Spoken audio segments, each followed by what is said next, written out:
अब जिस जगह मैच आया है उसमें ज़ाहिर है उसकी जो बड़ी रीज़न है वो तो है साजिद खान की एक्सीलेंट बॉलिंग। देखिए ऑफ ब्रेक बॉलर जो होता है ना उसे चाहिए होता है कि वो फ्लाइट दे। उन्होंने रन्स कंसीड किए हैं, इसमें कोई शक नहीं। 19 ओवर में 80-90 रन्स उन्हें कंसीड हो गए हैं, लेकिन उसके इवज जो उन्होंने 4 विकेट्स लिए ना वो बहुत क्रूशियल है।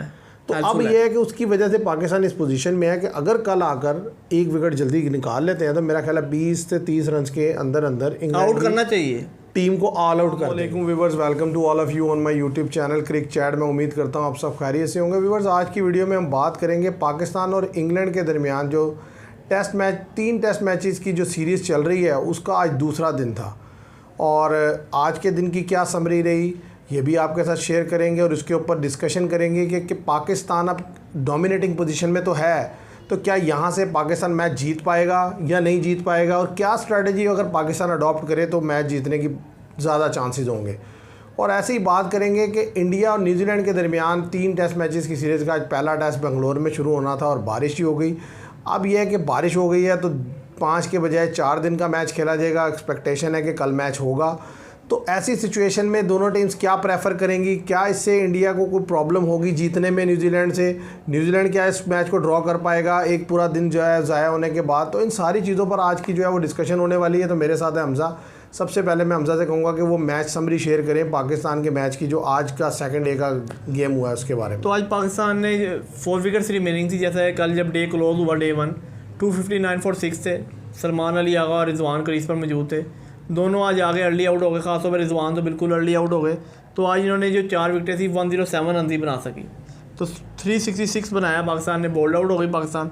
और जब इंग्लैंड बैटिंग करने आया तो आप देखेंगे बेन डकेट और जैक करोली, बड़ी शानदार पार्टनरशिप लगी। 70 रन की पार्टनरशिप लगी इन दोनों की। और जैक करोली आउट हुए शॉट मारते हुए नुमान अली को, फिर बेन डकेट कंटिन्यू खेलते रहे और अग्रेसिव मूड में खेलते रहे। फिर जैसा कि रूड आ गए, ओले पोप आए, वो भी 30 कर गए, वो भी सेट हो, उनकी पार्टनरशिप भी बेहतर लगी। उसके बाद जो रूड और बेन डकेट की काफ़ी लंबी पार्टनरशिप लगी, 211 पे जाकर जो है रूड आउट हुए। उसके बाद जो कोलैप्स आया उधर से जो पाकिस्तान जो है मैच में कमांडिंग पोजीशन में आया, डोमिनेट करता हुआ दिखाई दिया। सीधी सी बात है, जिस चीज़ पर बहुत ज़्यादा डिस्कशन रही पीछे कुछ टाइम से, ज़ाहिर है कि पाकिस्तान को चाहिए कि एक स्पिन ट्रैक बनाए। देखिए आप अपोनेंट के अकॉर्डिंग विकेट बनाते हैं। अब जैसे जब कोई एशिया टीम ओवरसीज़ में टूर करती है तो उनकी वहाँ ये कोशिश होती है कि ऐसा ट्रैक दिया जाए जिसमें फास्ट बॉलर की मदद हो, ठीक है। तो इसी तरीके से जब कोई टीम फॉरेन टीम पाकिस्तान आती है तो या किसी भी कंट्री में जाती है ऐसी जहाँ की कंडीशन उनको फेवर करे, वो उस तरह की विकेट बनाएंगे। तो हमारी मसला ये हो रहा था कि हम पिछले कुछ टाइम से जो विकेट बना रहे थे वो उल्टा दूसरे को ज़्यादा फेवर कर रही थी और हमें कम, और उसमें कई फैक्टर थे। देखिए आपने फास्ट विकेट बनाई, जब पहली आपने कहा कि जी फास्ट, लेकिन वो प्रॉपर फास्ट विकेट नहीं थी। अच्छा, दूसरी जब फास्ट विकेट थोड़ी थी भी तो हमारे फास्ट उस तरह रिस्पॉन्ड नहीं कर सके। अब ये हुआ है कि भाई आपने एक स्पिन ट्रैक बनाया है और वाकई तीन स्पिनर आपने प्रॉपर खिलाए हैं और 3 में से 2 स्पिनर परफॉर्म कर गए, और उन्हीं 2 स्पिनर की वजह से आपका जो है मैच में कमबैक। जब 211 फॉर 2 थे इंग्लैंड के, तो वो एक ऐसी सिचुएशन थी, कोई भी बंदा देखकर यही कहेगा कि इंग्लैंड एक दफ़ा फिर लीड ले लेगा 100-150 रन की, क्योंकि 2 आउट थे और फिर वो रूट खड़ा था और दूसरी तरफ बेन डकेट रन कर रहा था।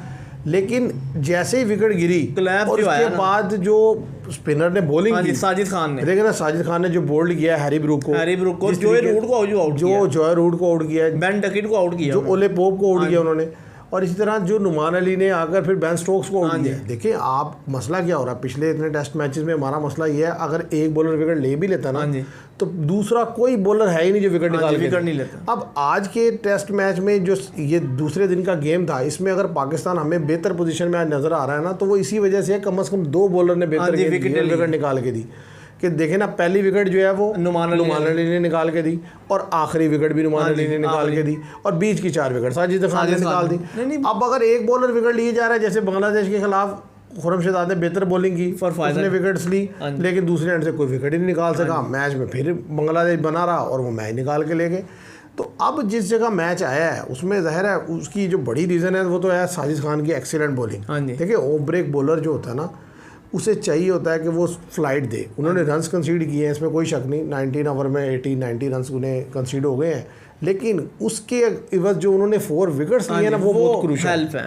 तो अब ये है कि उसकी वजह से पाकिस्तान इस पोजीशन में है कि अगर कल आकर एक विकेट जल्दी निकाल लेते हैं तो मेरा ख्याल है 20 से 30 रन के अंदर अंदर आउट करना चाहिए, टीम को ऑल आउट कर देंगे।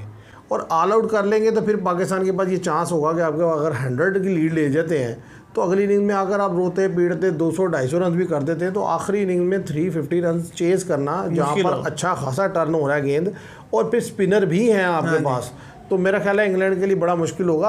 और जिस तरीके से मैं बासित अली का भी देख रहा था, वो कह रहे थे कि अगर अब भी नहीं जीतोगे तो कब जीतोगे। हाँ जी, बात उनकी भी ठीक है कि भाई कभी कभी आप कमांडिंग पोजीशन में आते हैं, हाँ जी, पिच भी आपको फेवर कर रही है, आपके पास स्पिनर भी हैं, अगर अपनी बोर्ड पे रन्स भी लगा हुआ है, लीड लेने की भी आप पोजीशन में हैं। अगर यहाँ से भी जाके आपने लूज कर दिया तो फिर आप कैसे खेलेंगे? फिर मुश्किल है।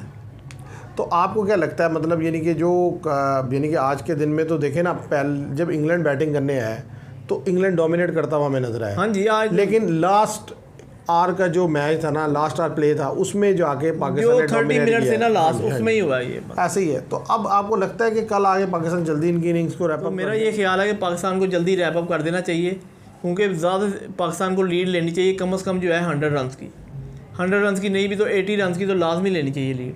तो ये है कि जैसा कि आप देखें जेमी स्मिथ जो है उस स्पिनर को बेहतर खेलते हैं, पर यह कि कोशिश ये करें कि पहले तो उनको आउट करने की कोशिश करें, अगर नहीं तो ब्रैंडन कार्स को टेल को दूसरी एंड से आउट करने की कोशिश करें और उनसे रन ना खाएं। ये ना हो कि आप उनसे बाउंड्री खाने शुरू कर दें, स्पिनर को हमारे रन बनना शुरू कर दें और रन एकदम जो है 127 की अभी ट्रेल चाहिए उनको, एकदम पे 100 से नीचे आ जाए। तो ये कंसीडर करना है कि पाकिस्तान, मेरा ये चांस है कि पाकिस्तान कल इनको जल्दी आउट कर देगा और 80 रन की लीड ले जाएगा। देखिए लेनी भी चाहिए, और अगर हमने भी वही गलती की जो इंग्लैंड ने की, देखें उन्होंने 49 रन की पार्टनरशिप करवाई क्या मतलब, यानी कि लड़के भी बेहतर खेले लेकिन वो नहीं विकेट निकाल सके। हाँ जी, उनमें नुमान अली और आमिर जमाल की जो 49-50 रन की पार्टनरशिप है वो बड़ी क्रूशल पार्टनरशिप है। अब अगर तो हम भी इस तरह की कोई पार्टनरशिप लगवा देते हैं उनकी और यानी कि लूज़ कर जाते हैं तो फिर ज़रा इंग्लैंड गेम में वापस आ जाएगा। अभी तो ये है कि पाकिस्तान जो है गेम में बना हुआ है, डोमिनेट कर रहा है, क्योंकि जब अगर पिच फेवर कर रही है हमें, हम स्पिनर बेहतर रिस्पॉन्ड करके दे रहे हैं। अगर हमारे ऊपर प्रेशर आ गया ना तो फिर हम लूज़ कर जाते हैं, ये आपको पता है और हमने देखा है। ये वो ODI हो, T20 हो, टेस्ट हो, हमने देखा है। हाँ, ये एक तो अगर हम लीड ले गए तो फिर तो मेरा ये ख्याल है कि ये मरते मरते जो है ना 200-250 कर जाएंगे। बात ये है कि आप देखें काफ़ी अर्से से हमारी बॉलिंग ना परफॉर्म नहीं करके दे रही थी, उसमें कई फैक्टर थे। जो फास्ट बॉलर खेल रहे थे वो भी रिस्पॉन्ड नहीं कर रहे थे। अब जो चेंज किए हैं, ये जो स्पिनर लाए हैं, ट्रैक स्पिन बनाया है, तो अब इन लड़कों ने रिस्पॉन्ड करके दिया और पाकिस्तान को कमांडिंग पोजीशन में पहुंचा दिया है। अब एक दफ़ा फिर टेस्ट आने लगा बैटिंग का, जो कल के दिन में ज़्यादा चांस है आ जाएगी। वो तो ये है कि भाई आप सेकंड इनिंग में आके कैसा खेलते हैं, क्योंकि जो प्रीवियसली आप देखें ना पाकिस्तान का रिकॉर्ड, तो सेकंड इनिंग्स का रिकॉर्ड बड़ा बुरा है। हर दफ़ा सेकंड इनिंग में पाकिस्तान आके 150-200 के अंदर अंदर आउट हो रहा है। तो अगर एक दफ़ा फिर इसी तरह आउट हो गया तो फिर इंग्लैंड जो है ना कमबैक कर जाएगा। देखें ना तो इंग्लैंड ने 40-50 ओवर में जो है ईजीली जो है ना 239 रन कर दिया, तो उनका तो खेलने का अंदाज ही अलग है। देखें ना, उन्होंने शुरू में जो है जो अपना रन रेट चलाया वो 6 के राउंड था, फिर चलते चलते जो है वो 5 के राउंड फिर भी रहा है 4 पॉइंट समथिंग पे। तो कहने की बात यह है कि अब उनको तो कंट्रोल करना बड़ा मुश्किल है। उनकी ये माइंडसेट उन्हें फ़ायदा भी देता है, नुकसान भी देता है। देखें ना, अगर वो तेज़ खेलते हैं तो सामने वाले को बिल्कुल परेशान नहीं कर देते हैं। अच्छा, उसी तेज़ खेलने में वो विकेट्स भी देते हैं। जैसे आज आप देखें कि जो हैरी ब्रूक आउट हुए हैं, हालांकि 4 विकेट गिरे थे हैरी ब्रूक के, आप पीछे हट के खेलना चाह रहे हैं, गेंद पड़ के इतना बड़ा टर्न हुआ, बोल्ड हो गए। बेन डकेट को आप देखें, जहाँ पर जॉय रूट आउट हो गए हैं, तो आप क्या किधर जाके क्या ड्राइव खेल रहे हैं। लेकिन भाई वो इसलिए आप क्रिटिसिज्म नहीं कर सकते, सारी इनिंग्स ही उस तरह की, सारी इनिंग्स ही उसने ऐसे उसी पे उन्होंने रन बनाए हैं, तो अब ज़ाहिर है उसी पे आउट भी हो गए, तो आप कुछ कह नहीं सकते। तो खेलते ही ऐसे हैं। जो पोजीशन है आज के दिन की, बड़े अरसे के बाद पाकिस्तान की बॉलिंग ने ये ऐसा परफॉर्म किया जिसकी वजह से पाकिस्तान थोड़ा हमें डोमिनेटिंग पोजीशन में नज़र आ रहा है। अब अगर हम देखें कि कल के दिन में ज़ाहिर है जब मैच होगा तो पता चलेगा। अब इंडिया और न्यूजीलैंड का जो टेस्ट मैच आज शुरू होना था बेंगलोर में, 3 टेस्ट मैच की सीरीज़ है, वो WTC के पॉइंट ऑफ व्यू से बड़ी अहम है। उसका जो पहला दिन है वो तो बारिश की नज़र हो गया, आज टॉस भी नहीं हो सकता। अब अगर ये मैच ज़ाहिर है, उम्मीद है कि कल के दिन में ज़ाहिर है मौसम बेहतर होगा और मैच होगा, तो आपको लगता है कि जो भी टीम जीतेगी वो बैटिंग करना पसंद करेगी? टीम जो है टॉस जीतेगी वो सबसे पहले जो है बॉलिंग करेगी, क्योंकि उसकी वजह है कि विकेट आज सारा दिन जो है कवर रही है और मॉइस्चर है विकेट में। वो कह रहे हैं 2 विकेट में जो है पेसर को मदद मिलेगी 10 to 15 आवर्स। मेरा ख्याल है 10 to 15 आवर से ज़्यादा ही मिलेगी, क्योंकि जैसे बेंगलोर का रिकॉर्ड आ रहा है उसमें यह है कि फास्ट बॉलर के लिए हेल्प होती है 1 दिन 2 दिन में। आपको मदद मिलती है, विकेट बॉलर निकाल सकते हैं। हाँ, इसीलिए मेरा ख्याल है जो भी टीम टॉस जीतेगी वो प्रेफर करेगी कि दूसरे को बैटिंग। तो बात ये कि इंडिया की जहाँ तक बात है ना, देखें वो अपने आप को सिचुएशन के मुताबिक वो ढाल लेते हैं, इसलिए अब ये प्रेडिक्ट करना मुश्किल है कि इंडिया इस सिचुएशन में ऐसे ही रिएक्ट करेगा जैसे हम सोच रहे हैं। वो तो कल पता चलेगा जब टॉस होगा। कल जब टॉस का टाइम आएगा तो पता चलेगा। हम प्रेडिक्ट कर सकते हैं कि ऐसा होगा। और आपको क्या लगता है कि इतनी ज़्यादा बारिश होने से कोई न्यूजीलैंड के फास्ट बॉलर्स को कोई हेल्प आउट होगी या न्यूजीलैंड को कोई मदद मिलेगी कि वो इस टेस्ट मैच को ड्रॉ करने की पोजीशन में ले जाए? क्योंकि इस वक्त जो इंडिया फॉर्म में है, मुझे नहीं लगता कि कोई टीम जाकर ड्रॉ भी खेल सकती है इंडिया में। तो इतनी बारिश होने के बाद के मतलब एक पूरा दिन ज़ाया हो गया, तो आपको लगता है कि मैच इतना खेल पाए न्यूजीलैंड के वो ड्रॉ कर ले? जीत वाला तो काम ही कोई नहीं। मैच का फैसला हो जाएगा ज़्यादा चांस है, क्योंकि जैसी कंडीशन है विकेट की, क्योंकि मेरा ये ख्याल है कि मुझे ज़्यादा पता है कि विकेट जो है पेसर को मदद मिलेगी, और कोई भी टीम जो पहले बैटिंग करेगी उसका चांस है कि वो कल के दिन में अगर पूरा मैच होता है 90 ओवर तो वो बोल्ड आउट हो सकती है, और बेशक इंडिया हो या न्यूजीलैंड हो। तो जब एक टीम की बारी हो जाएगी तो अगले दिन डे 3 होगा, फिर दूसरी बैटिंग करेगी, अगर वो भी आउट हो जाती है तो जब दोनों टीमों की एक इनिंग्स हो जाएगी तो फिर फैसले का चांस बन जाएगा। और वैसे भी भाई जो इंडिया जिस लेवल की क्रिकेट खेल रहा है, मुझे तो ये है कि वो अगर उसे एक इनिंग्स में भी बैटिंग करने का मौका मिला तो वो इतना रन्स कर देगा कि न्यूजीलैंड दोनों इनिंग्स में मिला के नहीं कर पाएगा। क्योंकि देखें न्यूजीलैंड की सीधी सी बात है, न्यूजीलैंड ये वो न्यूजीलैंड ही नहीं है जो आप जिसको हम कहते हैं कि यार ये बड़ी ज़बरदस्त टीम है, बड़ी जान से खेलती है। अब लड़के खेल रहे हैं, ऐसा लगता है जैसे इंडिविजुअल लेवल के प्लेयर खेल रहे हैं। सारे लड़कों की फॉर्म देख लें, बुरे हालात हैं, परफॉर्म करके कोई दे नहीं रहा, बॉलर रिस्पॉन्ड नहीं कर रहे, स्पिन बॉलर स्पिन बॉलिंग नहीं कर रहे, और दूसरी तरफ जो टीम है उसका हर छोटे से छोटा और बड़े से बड़ा बैट और हर बॉलर रिस्पॉन्ड करके दे रहा है, यंगस्टर तक रिस्पॉन्ड कर रहे हैं, विकेट उन्हें रिस्पॉन्ड कर रही है।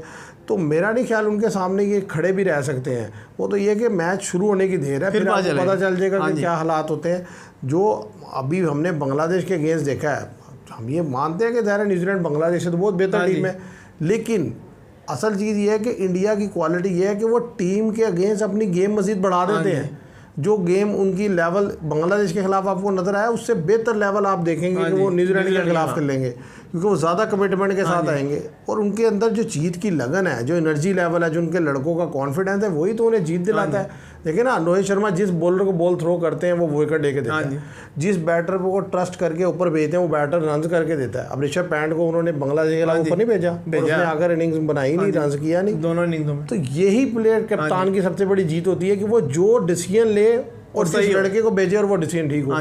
तो इस टाइम तो भाई वो यानी कि आप समझ लें कि अनबीटेबल साइड है। तो मेरा नहीं ख्याल न्यूजीलैंड कुछ भी बचने की भी उम्मीद है उनकी बारिश होने के बाद भी। बस ये थी आज की हमारी डिस्कशन पाकिस्तान और इंग्लैंड और इंडिया और न्यूजीलैंड के टेस्ट मैचेस पर। पाकिस्तान का टेस्ट मैच जो है बड़ी इंपॉर्टेंट सिचुएशन पर आ गया है और बड़े अरसे के बाद लग रहा है कि पाकिस्तान डोमिनेट करता हुआ दिखाई दे रहा है, जिसे सही मायनों में डोमिनेट करना कहा जाता है। उसकी वजह यह है कि दूसरी इंग्लैंड भी अपनी पहली इनिंग्स जो है मुकम्मल करने की पोजीशन में है और पाकिस्तान लीड लेता हुआ नज़र आ रहा है। ऐसा नहीं है कि पाकिस्तान ने एक इनिंग्स खेली है और हम उसी की बेस पर कह रहे हैं कि डोमिनेट कर रहा है, ऐसा नहीं है। 239 for 6 हैं इंग्लैंड के, तो यहाँ पर पोजीशन पाकिस्तान की स्ट्रॉन्ग है। अगर कल आते ही विकेट लेते हैं तो पाकिस्तान 100 रन की लीड ले सकता है, जो कि इस विकेट पर बड़ी कमांडिंग लीड होगी। और दूसरी तरफ यह है कि कल उम्मीद है कि टेस्ट मैच जो है स्टार्ट हो जाएगा इंडिया और न्यूजीलैंड का। तो जैसे ही टेस्ट मैच स्टार्ट होगा, जो इंडिया की अप्रोच है, इंडिया तो ज़ाहिर उसके फैसले के लिए जाएगा, चाहे बॉलिंग करे या बैटिंग करे, वो दोनों तरफ से अग्रेसिव ही आएगा। तो व्यूअर्स आज के लिए इतना ही। मैं उम्मीद करता हूँ आपको ये वीडियो पसंद आएगी। वीडियो पसंद आए तो इसे लाइक कीजिएगा, शेयर कीजिएगा और चैनल को सब्सक्राइब कीजिएगा। Thank you very much.